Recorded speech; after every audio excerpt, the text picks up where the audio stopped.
সে যে নামে আজরাইল,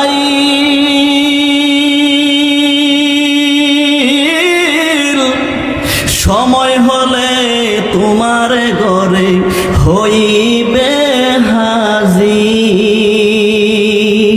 আল্লাহু আকবার, ঠিক কিনা বলেন? সে যে নামে আজরাইল,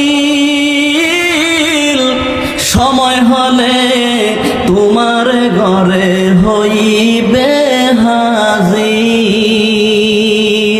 কাকুতি মিনতি করলে তাকে, কাকুতি মিনতি করলে তাকে রেহাই পাবে না। আজরাইল আসিলে মানুষ কফিয়ত চলবে না।